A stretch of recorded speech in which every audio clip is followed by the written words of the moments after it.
নতুন আরো একটি পর্বে সবাইকে স্বাগতম জানাচ্ছি। বিগত পর্বে আমরা অ্যাক্সেস 3 কোড এবং বিসিডি কোড নিয়ে আলোচনা করেছিলাম। আজকের পর্বে আমরা আলোচনা করব গ্রে কোড নিয়ে।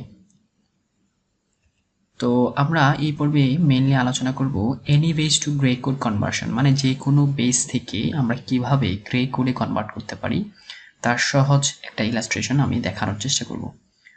তো আমাদের জানতে হবে to convert any number into grey code we need to convert that number into binary first. তার মানে হচ্ছে আমরা যে কোনো বেস থেকে যদি গ্রে কোডে কনভার্ট করতে চাই তাহলে আমাদের সর্বপ্রথম কাজ হচ্ছে ওই সংখ্যাটাকে বাইনারি ফর্মে আনা, এবং বাইনারি ফর্মে আনার পর আমরা কিন্তু গ্রে কোডে কনভার্ট করতে পারবো। তার মানে দাঁড়াচ্ছে আমরা যদি চাই ডেসিমাল থেকে গ্রে কোডে কনভার্ট করতে তাহলে আমাদের বাইনারি কনভার্ট করতে হবে প্রথমে, এবং আমরা যদি চাই অক্টাল কিংবা হেক্সাডেসিমাল থেকে গ্রে কোডে কনভার্ট করতে তাও প্রথমে আমাদের বাইনারি নাম্বারে কনভার্সন করতে হবে, তারপর আমরা গ্রে কোডে কনভার্ট করতে পারবো। তো ধরা যাক আমাদের একটা বাইনারি নাম্বার আছে 1101, এটাকে আমরা গ্রে কোডে কনভার্ট করব। তো নিয়মটা খুবই সহজ।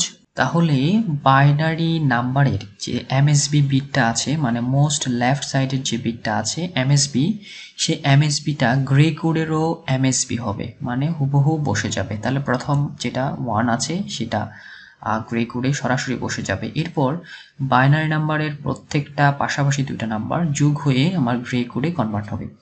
এক্ষেত্রে আমি যদি 11কে যোগ করি তাহলে আমার বাইনারি হবে 10, কিন্তু এখানে ক্যারিটাকে নেগলেক্ট করতে হবে। তাহলে ক্যারি যদি নেগলেক্ট করি তাহলে আমার 11 যোগ করলে আমার সাম হচ্ছে 0, ক্যারি নেগলেক্টেড। এরপর আমরা যদি 10 যোগ করি তাহলে আমাদের রেজাল্ট হচ্ছে 1, তাহলে আমরা 1 বসাবো। এরপর হচ্ছে 0 এবং 1 যোগ করলে আমাদের রেজাল্ট হচ্ছে 1, তা আমরা 1 বসাবো। তাহলে আমাদের ফাইনালি যেটা আসলো সেটা হচ্ছে আমাদের গ্রে কোড, মানে বাইনারি 1101কে আমরা যদি গ্রে কোডে কনভার্ট করি তাহলে আমাদের গ্রে কোডটা হচ্ছে 1011। সো আমরা যদি আরেকটা এক্সাম্পল নেই, তো আমরা একটা অক্টাল নাম্বার দিচ্ছি। অক্টাল নাম্বারটা হচ্ছে 653। এই 653 অক্টাল নাম্বারটাকে আমরা গ্রে কোডে কনভার্ট করব। তো প্রথমেই আমাদের অক্টাল নাম্বারটাকে আগে বাইনারিতে কনভার্ট করতে হবে।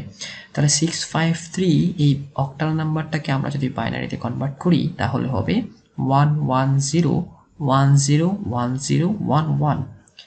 এখন এখান থেকে আমাদের যে কাজটা করতে হবে সেটা হচ্ছে গ্রে কোডে কনভার্ট করতে হবে। তাহলে বাইনারি এর এমএসবিটা গ্রে কোডের এমএসবি হবে, মানে 1টা 1 বসে যাবে। দেন হচ্ছে আমরা পাশাপাশি যোগ করে আমরা গ্রে কোডে কনভার্ট করব। তাহলে 11 যদি যোগ করি তাহলে হবে আমার 10, ক্যারি নেগলেক্ট হবে, তাহলে সাম হচ্ছে 0, 0 বসবে। এরপর হচ্ছে 10 যোগ করলে 1, তাহলে 1 বসবে। তারপর 01 যোগ করলে হচ্ছে 1, 1 বসবে। 10 যোগ করলে 1, তাও 1 বসবে। এরপর 01 যোগ করলে হচ্ছে 1, তাও 1 বসবে। আবার 10 যোগ করলে হচ্ছে 1, 1 বসবে। 01 যোগ করলে হচ্ছে 1, 1 বসবে। এরপর হচ্ছে 11 যোগ করলে হচ্ছে 10, সাম হচ্ছে 0, তাহলে 0 বসবে। আর ক্যারি হচ্ছে 1, সেই ক্যারিটা আমাদের নেগলেক্ট হবে। তাহলে ফাইনালি যেটা হচ্ছে আমাদের যদি 653 অক্টাল নাম্বারটাকে গ্রে কোডে কনভার্ট করি তাহলে দাঁড়াচ্ছে 1011111110। এভাবে আমরা চাইলে যে কোনো বেস থেকে আমরা গ্রে কোডে কনভার্ট করতে পারবো। নেক্সট পরবর্তীতে আমরা দেখব গ্রে কোড থেকে কিভাবে বাইনারিতে ফেরত আসা যায়। ধন্যবাদ সবাইকে।